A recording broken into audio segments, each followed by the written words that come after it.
Hello, my little beans, it's Carla, and I'm here again in my kitchen today with a beloved recipe from That Sounds So Good.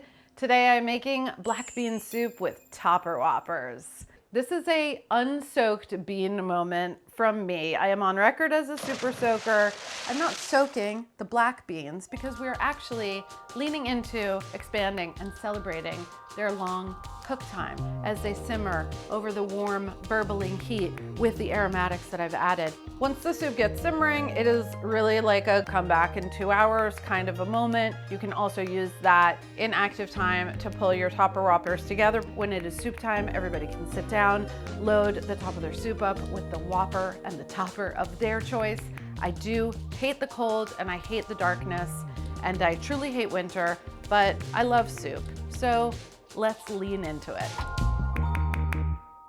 That Sounds So Good was very much about time, and it is about learning that you start cooking the longest thing first. While that is going, that opens up inactive time for you as a cook. The beans take the longest.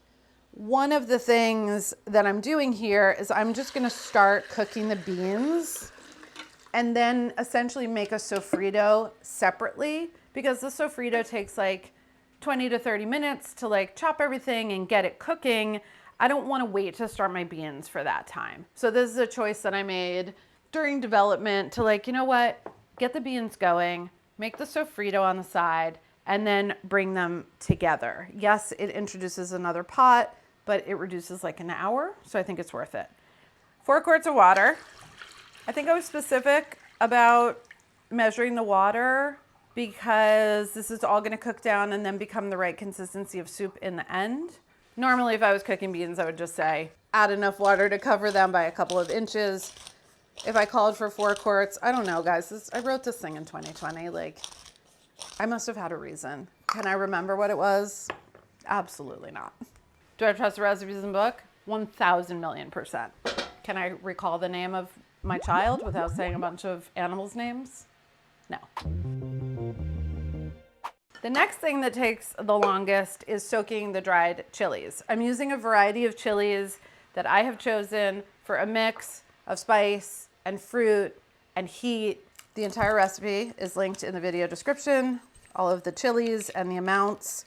But before I soak them, I'm getting rid of the stem and the seed pod, because what I'm doing in this blender jar is soaking the dried chili to rehydrate them, to make them blendable. And I don't want all of the seed because they could become bitter. It could also be too spicy. One hot tip about chilies, 2 things actually. When you buy them, even if they're packed in a little plastic like cellophane bag, squeeze through the bag and make sure that the chili is pliable. That means it's not an old, sad, dry chili. The other thing that I learned, and I don't always have the space to do this, but the best place to store your chilies after you got them home is in the freezer. My freezer is absolutely jam-packed, but I think I do have a bag of chilies in there. So that's what you should do. So I've got my chilies. I also have some chipotle and adobo, which has smokiness and it has a lot of really good spice and it has a lot of that fruitiness. Big payoff, love them. I'm gonna take 2 of these guys, whatever liquid is hanging off of them, and add them to the other chilies. Even though these guys don't need to be soaked, it's just like easier to get all the chilies into one apartment together so you don't have to think about it anymore. And I'm covering this with water that just came to a boil. So these are gonna soak, they're softening, they're plumping, they're hydrating. Set aside. Moving on to the aromatics. So this is what I referred to as a sofrito, or cooking out the aromatics. Regular yellow onions and a fresh serrano chili. You could substitute with a different like medium hot chili. You could use a jalapeno, you could use a Fresno. And if you don't want so spicy, just like the dried chilies, you could take the seeds out of this as well. These days, you never know what you're gonna get. Sometimes you get a serrano and it literally tastes like a green bell pepper, and some of them will burn your face off. So I usually taste them and then decide. Let me take from the center. Oh, it's hot. That one is hot. So all the seeds are gonna come out. Spice isn't a flavor, it's a sensation. You guys knew that, right? You're all smart. You know, don't touch your eye, don't touch your nose, don't touch your underclothes after handling a chili. You know what kind of sponsor I have not been able to land? And you guys can like help me out a little bit with this. I just want to land like an ingredient sponsor. So let's make that happen. Like the pepper people. I mean, I've used 4 peppers already. All the people on the pepper people panel, call me. Like the kale board, that was a thing at one point. The finely dicing is because I want them to cook more quickly.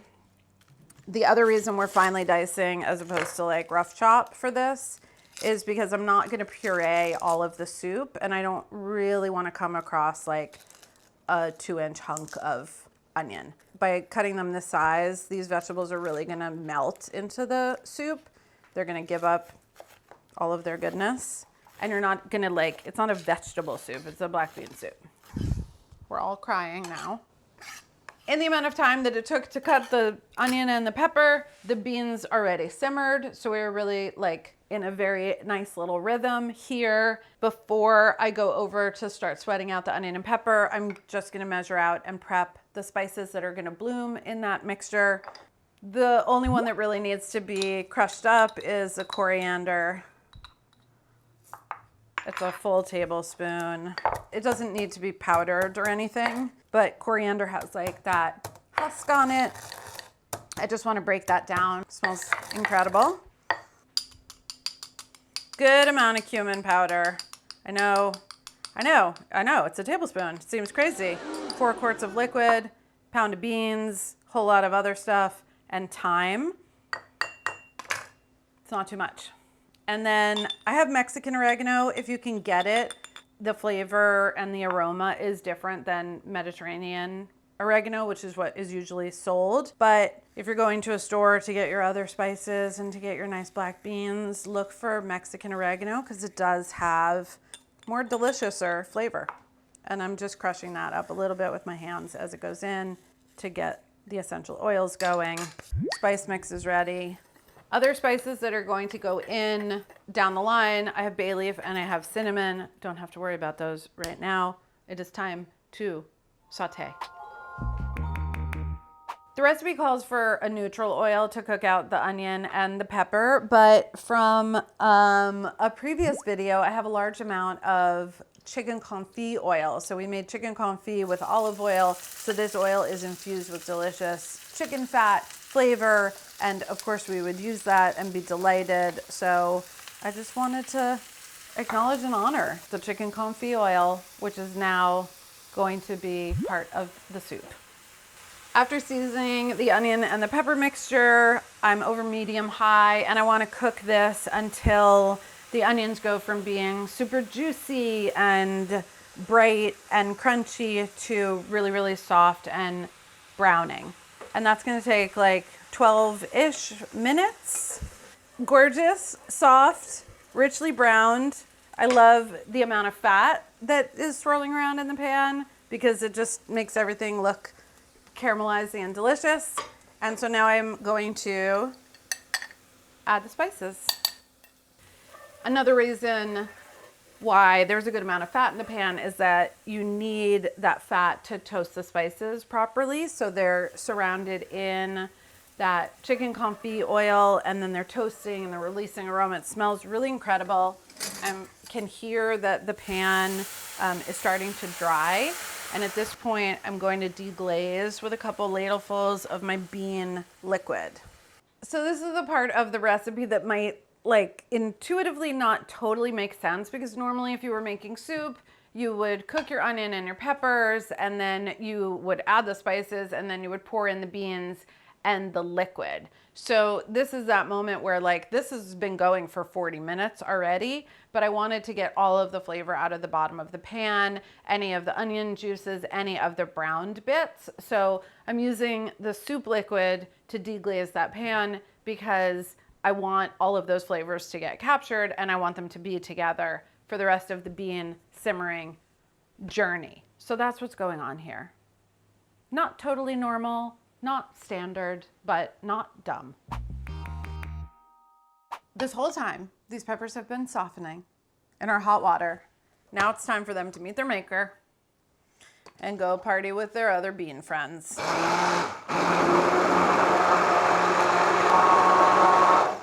I don't really want to have the texture of like little bits of pepper skin in the soup, so I'm gonna go a little bit further until it's really like micro blend. It smells really, really, really, really good.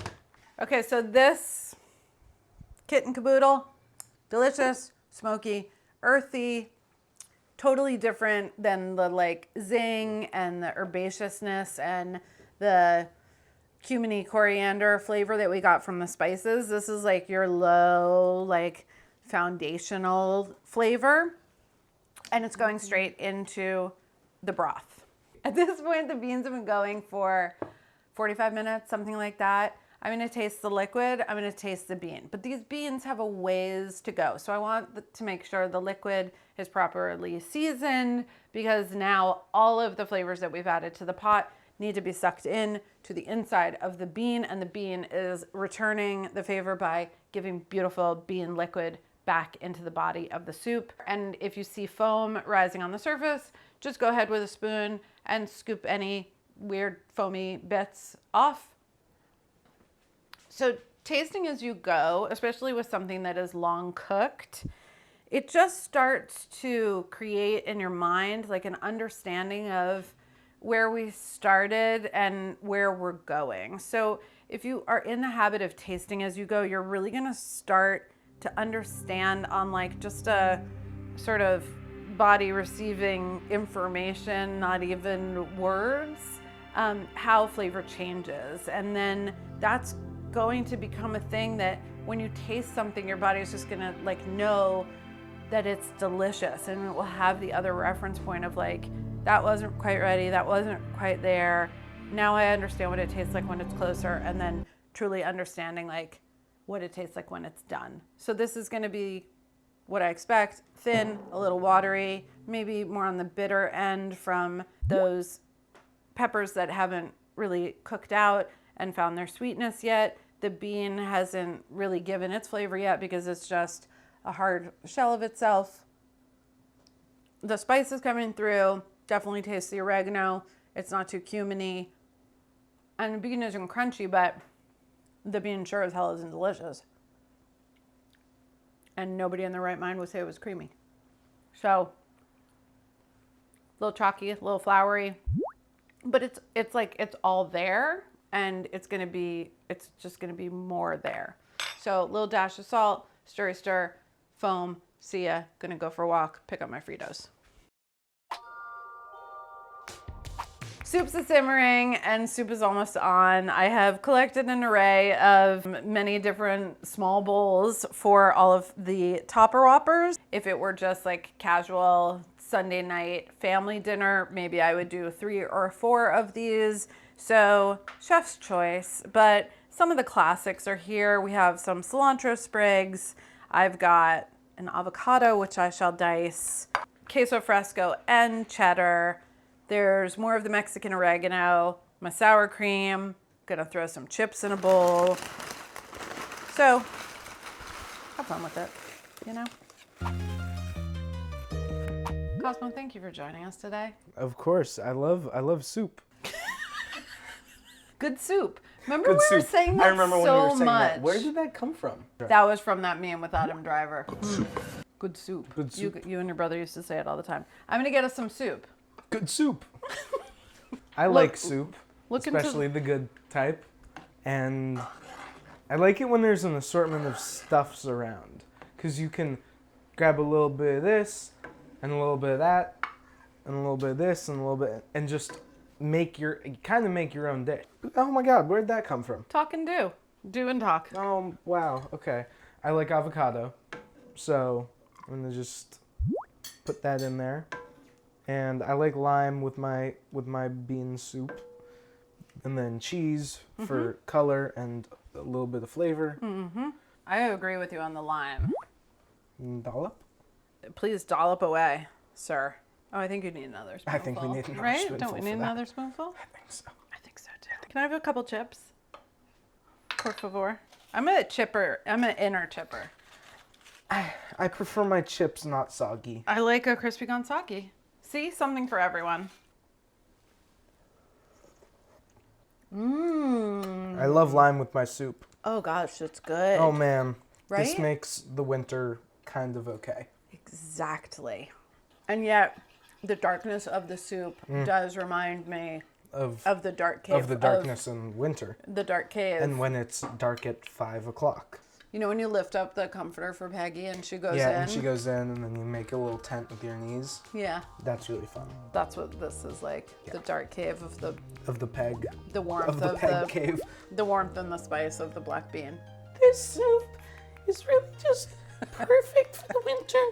It's dark, but with a little bit of sour cream, it makes it just light enough to not be too depressing. And then with some lime, you really lighten it up, and then some freshness with the cilantro, and you've got the best meal in the whole entire world. Have a conversational. Oh my god, it's Cosmo. All right. Um, All right. boy oh boy, have I run out of things